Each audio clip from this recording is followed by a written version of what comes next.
اگر پلیز بول ہمیں میرے ساتھ رہیں اگر، تو اشتر اور صاحب اگر فرض کر لیجیے آپ نے اپنا اوپینین پورا دے دیا ہے کہ کیوں آپ سمجھتے ہیں کہ یہ چیلنجیبل، تو چیلنج تو کچھ بھی ہو سکتا ہے لیکن یہ اڑ نہیں سکتا ہے سارا پروسیس.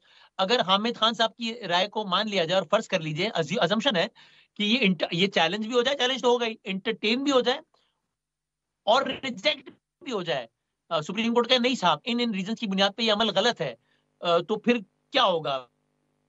میری دانست میں ضرور چیلنج کریں، بہت اچھی بات ہے، ہر ایک کو اپنی اوپینین ایکسپریس کرنے کا. نو دیکھیے it is everybody's constitutional right to differ and dish agri.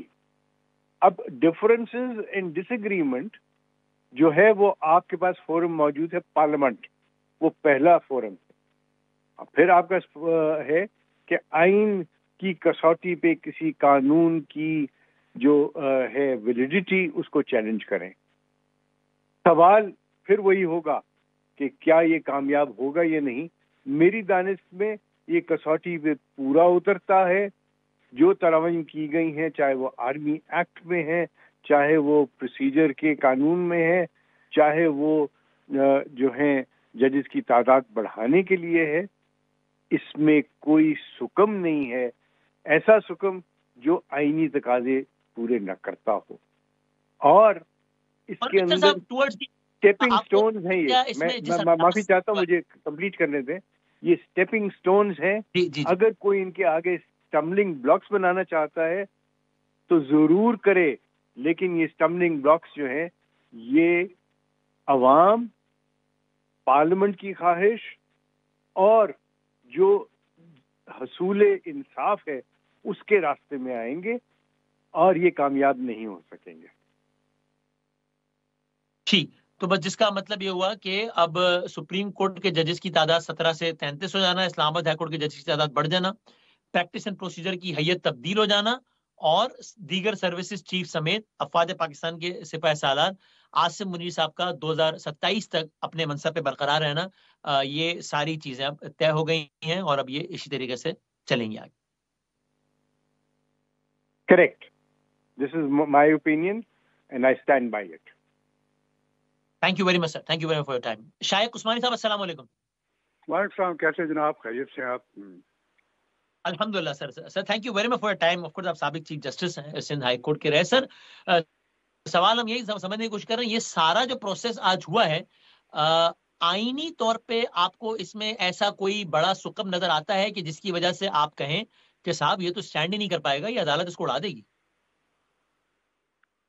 نہیں، اب وہ تو دیکھنا ہے کہ بل کی نیچر ایگزیکٹلی کیا ہے. وہ جب پڑھ کے دیکھا جائے گا کہ اس میں کوئی نقص ہے یا کوئی ایسی چیز ہے جو یہ کہا جا سکے کہ وہ آئین کے خلاف ہے، تو پھر تو ہو سکتا ہے. لیکن یعنی سر مثال کے طور پہ اگر ابھی تک جو موٹی بات سامنے آئی ہے بل کی ایگزیکٹ لینگویج میں بھی جائے بغیر، وہ ٹھیک ہے، اس میں آپ کی بات ٹھیک ہے، بعد میں دیکھ لیں، لیکن کہ جناب سروسز چیف جو ہیں ان کی مدت ملازمت 5 سال، جس کا مطلب یہ ہے کہ اگر آرمی چیف اگلے سال ریٹائر ہو رہے ہیں تو ہوں گے، بلکہ 2 سال اور بڑھ جائیں گے.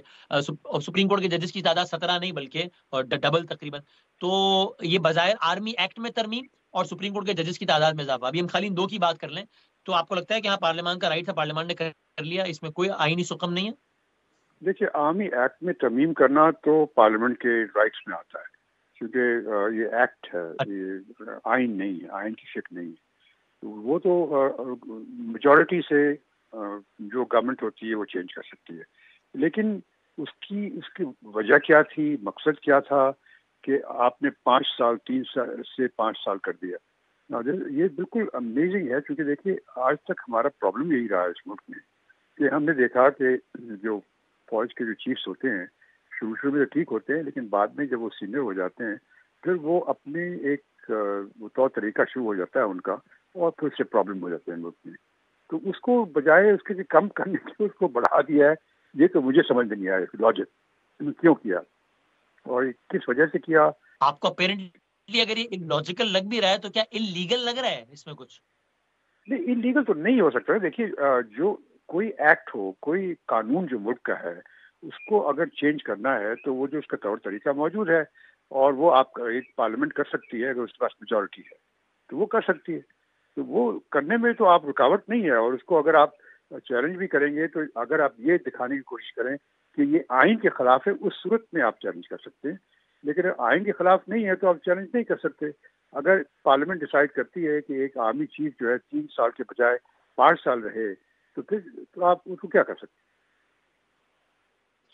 اور سر یہ آپ کے خیال میں ایسی چیز ہے کہ جس پہ چونکہ ظاہر آپ جج رہے ہیں تو بار بینچ کا بڑا تعلق سارا کچھ ہو، یعنی کیا یہ ایسی چیز ہے کہ جس پہ لائرز کو کوئی تحریک چلانی چاہیے یا قابل تعریف اگر وہ تحریک چلائیں کہ صاحب یہ بدنیتی پر مبنی ہے، یا آپ کہیں گے کہ نہیں صاحب آئین نے اختیار دیا پارلیمان کو، پارلیمان نے اختیار استعمال کیا، ٹھیک ہے؟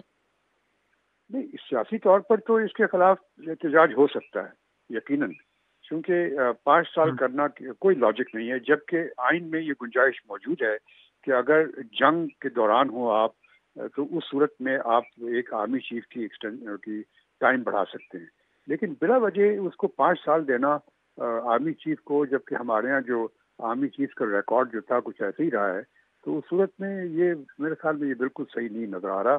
میرے خیال میں اس کے خلاف تو یقیناً کوئی نہ کوئی موومنٹ ضرور ہوگی۔ ٹھیک، لیکن آپ کے خیال میں جج صاحبان، یہ تو آپ نے سیاسی پہلو اس کا بتا دیا، معزز جج صاحبان کے پاس شاید مضبوط گراؤنڈز نہ ہوں آج جو کچھ ہوا ہے اس کو کسی لیگل بنیادوں پر ریورس کرنے کے، am I right؟ جی، لیگل طریقہ تو کوئی نہیں ہے اس کو ریورٹ کرنے کا، ٹھیک ہے کورٹ میں جائیں، کورٹ میں آپ ثابت کرنے کی کوشش کریں، لیکن اس میں جہاں تک کہ جو قانون میں چینجز کی بات ہے وہ تو کوئی پارلیمنٹ کر سکتی ہے، اس کو پورا حق حاصل ہوتا ہے۔ اب اس کو بعد میں اگر آپ دکھائیں کہ آئین کے پر خلاف ہے یا آئین کے ساتھ اس کا تصادم ہے، تو اس صورت میں پھر آپ اس کو چیلنج کر سکتی ہیں۔